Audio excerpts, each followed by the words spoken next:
Hello students. Hello. हम पाठ तीसरा देख रहे थे लकड़हाराओ 1।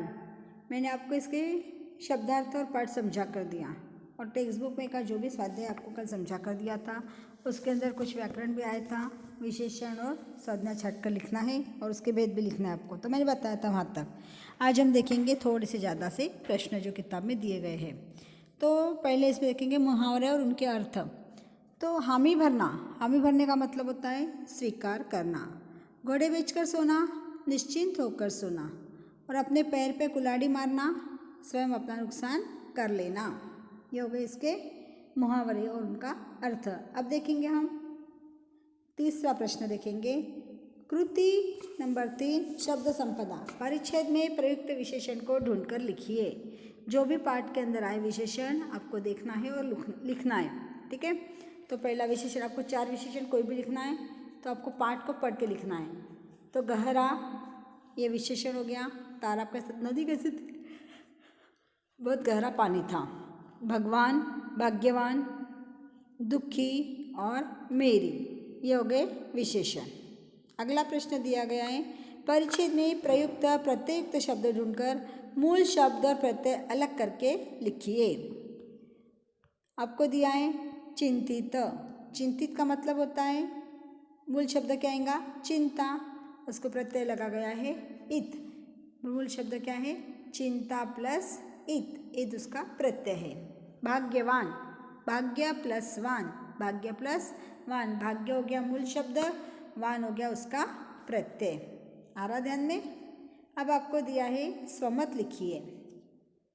स्वमत म्हणजे अपने मन में जो विचार आता है, जो अपने को क्वेश्चन दिया उसकी अनुभूति कर कर उसके हिसाब से आपको आंसर लिखना है।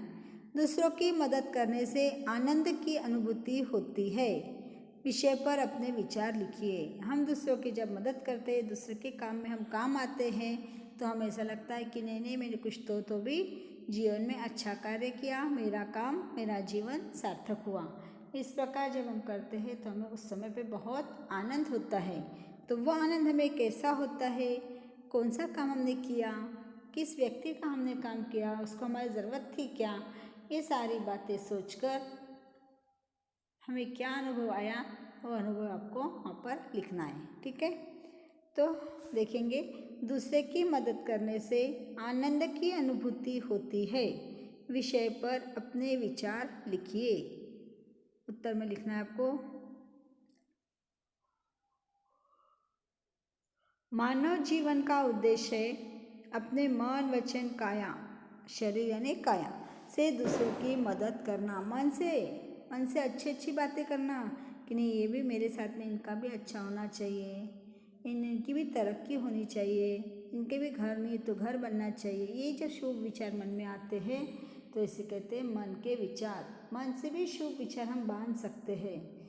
गलत विचार यदि हमने बांधे, हमारे मन में गलत विचार ले लिए, तो क्या होता है पता है कि हमारे जो पाप के जो ढेर है वो और बढ़ते बढ़ते जाते हैं। इसलिए हमें क्या करना चाहिए? मन से भी शुभ विचार मन में लेना चाहिए, गलत कभी भी नहीं लेना चाहिए। मन से, वचन से और काया से, काया यानी शरीर से दूसरों की मदद करना। अक्सर देखा जाता है कि जो लोग दूसरों की मदद करते हैं वे तनाव रहित हैं। उनको कोई प्रकार का तनाव नहीं है जब वो उनकी मदद कर सकते हैं।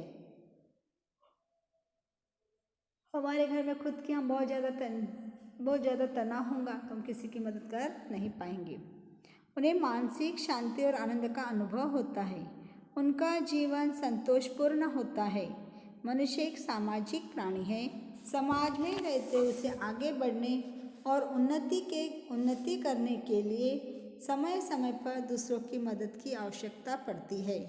जब सभी लोग एक दूसरे की आवश्यकता को समझते हुए मदद करने के लिए हाथ बढ़ाते हैं तभी एक स्वस्थ समाज का निर्माण संभव है। देखो, हाथ से हाथ मिलाएंगे तो हमारा समाज बढ़ता जाएगा।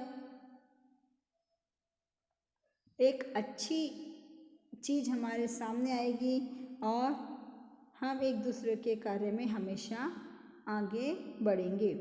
यह तथ्य सर्वविदित है कि परिवार, समाज और सारी दुनिया आपसी सहयोग और भाईचारे की भावना से ही चल रही है। आपसी भाईचारे की लड़ाई झगड़ा यदि हमने किया तो हमारा समाज पिछड़ा जाएगा, हमारे समाज की तरक्की नहीं हो पाएगी। हमें हमारे समाज की तरक्की, सबसे पहले घर की तरक्की करना, फिर समाज की तरक्की करना और उसके बाद में हमारे गांव की तरक्की करना और उसके बाद में हमारे देश की तरक्की करना। इस प्रकार हमारी तरक्की होती होती जाएगी। इसलिए हमें सबसे पहले हमारे घर में सबसे पहले हर समय पे अच्छी सोच रखना चाहिए, सबके प्रति अच्छी सोच हमें रखना चाहिए, भाईचारे की भावना रखना चाहिए। कष्ट, संकट या आपदा कभी भी किसी पर भी आ सकते हैं। ऐसे समय में देश विदेश की सीमाओं को भूलकर लोग मदद के लिए आ खड़े होते हैं। इसके पीछे दूसरों की मदद करने की भावना ही काम करती है। देखो, हम जब किसी की मदद करते हैं तो हम समाज के प्रति ही नहीं कि मेरा ही समाज है उससे करूँ, हर कोई भी व्यक्ति उसके अंदर होगा और सबकी हम सेवा करने की भावना रखनी चाहिए। यहाँ पर समाज का कोई प्रतिबंध नहीं आया हुआ है।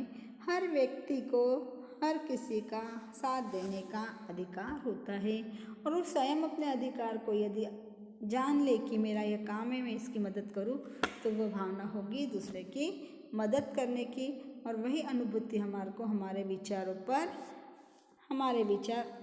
हमारे को आनंद देंगे और हमारा आनंद दुगुना होते होते जाएगा। इस प्रकार से आपको दूसरे की मदद करने से आनंद की अनुभूति होती है। ऐसे इसके ऊपर आपको मैंने तो जो बताया उसमें से भी कुछ पॉइंट्स लो और आपको मन से भी कुछ पॉइंट्स डालकर उसको आपको लिख लेना है, ठीक है।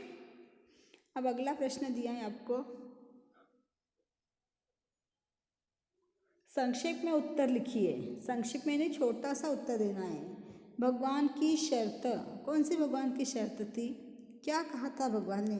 भगवान ने कहा था कि लकड़हारे को तुम जंगल में से हरी हरी लकड़ियाँ नहीं काटोगे और जो भी सूखी लकड़ी आप काटोगे तो आपको आज की पूर्ति जितनी ज़रूरत है उतनी ही काटोगे, ज़्यादा की नहीं काटोगे। आया समझ में? ये लिखना है वहाँ पर। दूसरा दिया है आपको प्रश्न, वाक्य पूर्ण कीजिए। मुसीबत के समय एक दूसरे के काम, क्या है? एक दूसरे के काम आना हमारा धर्म है। एक दूसरे के काम आना हमारा धर्म है। आगे का, मेहनत और ईमानदारी से जो मिलता है वही मेरा धन है। मेहनत और ईमानदारी से जो मिलता है वही मेरा धन है। आया धन में? आज क्या समझाया मैंने? पहले समझाया आपको मुहावरे और उनके अर्थ लिखना, मुहावरे का अर्थ बताया है, उसका वाक्य में प्रयोग करना आना चाहिए। उसके बाद में आपको दिया मैंने पाठ में आए गए विशेषण ढूंढकर लिखना है, तो 4 विशेषण बताए मैंने, गहरा, भाग्यवान, दुखी और मेरी। उसके बाद का प्रश्न लिया, प्रत्येक शब्द ढूंढना है और मूल शब्द अलग लिखना है और प्रत्यय शब्द अलग लिखना है। जैसा चिंतित, चिंता प्लस इत, भाग्यवान, भाग्य प्लस वान, ये बताया आपको। और उसके बाद में सोमत बताया, सोमत को आपको आपके मन से लिखना है। और बाद में एक प्रश्न बताया, संक्षेप में उत्तर लिखिए, भगवान की क्या शर्त थी और वाक्य पूर्ण कीजिए। मुसीबत के समय एक दूसरे के काम आना हमारा धर्म है। और ये दूसरा दिया था, मेहनत और ईमानदारी से जो मिलता है वही मेरा धन है। समझ में आया? आज इतना हमने लिया, इसके आगे के और भी ज़्यादा की जो क्वेश्चन है मैं अगले पीरियड में आपको और समझा कर दूंगी। इतना आपको नोटबुक में लिखना है और आप आंसर भेजो, मेरे इस पे फ़ोटो भेजो कृपा करके। पढ़ाई कर नहीं रहे हो, ठीक है? पढ़ाई करो।